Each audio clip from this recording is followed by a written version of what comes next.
Looking forward to a great 2019-2020. The lodging industry looks great. All the pundits are saying that it's going to be a great year in terms of occupancy, rate, and it's just going to be a fun business to be in and a fun industry to be in the next 12 months.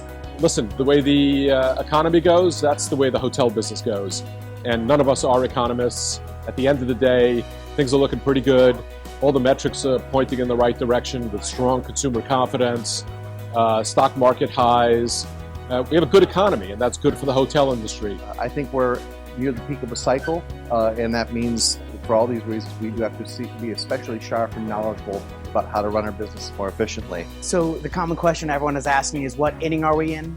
Some people are saying this is the first inning, some are saying the ninth. I believe we're somewhere right around the middle. The trend I'm noticing in the industry right now, it's not so much of a peak as more of a plateau. So for 2019 and 2020, we're expecting moderate, around 2% RevPAR growth for the rest of 2019, and a little bit lower, maybe 1.9% for 2020. But again, I don't see that dip coming anytime soon. I think we're going to be consistently strong for the next 2 years. There's a lot of talk about when is the recession going to hit, or is there going to be a downturn. Personally, don't see it happening. If it's going to happen, it's going to be a little further out. Things are running along pretty well right now, and I think it's going to take a lot for there to be a significant hiccup in the growth that we're all experiencing. So we see nothing but positive ahead for the next couple of years.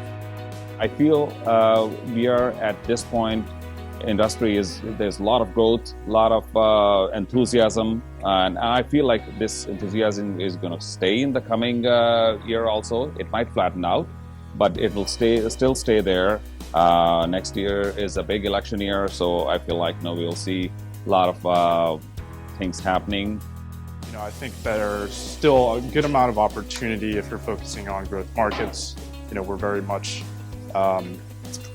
focused on markets that have some good tailwinds, whether that's employment growth, population growth, and overall demand drivers that can help the downside in hotel if something were to occur.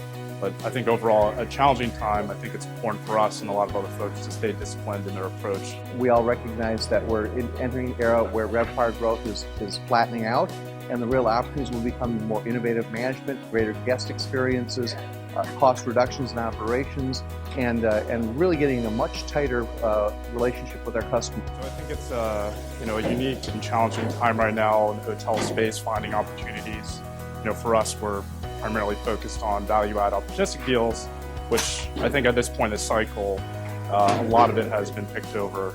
There's no kind of common themes or markets that we generally focus on. It's very idiosyncratic in terms of the opportunities. The bottom line is that RevPAR is going to continue to grow, albeit the growth will decline, but it's still positive nonetheless. That's the most important thing to remember. It's positive RevPAR growth, although it is declining. And profits are at record highs, and life is looking good in the hotel industry.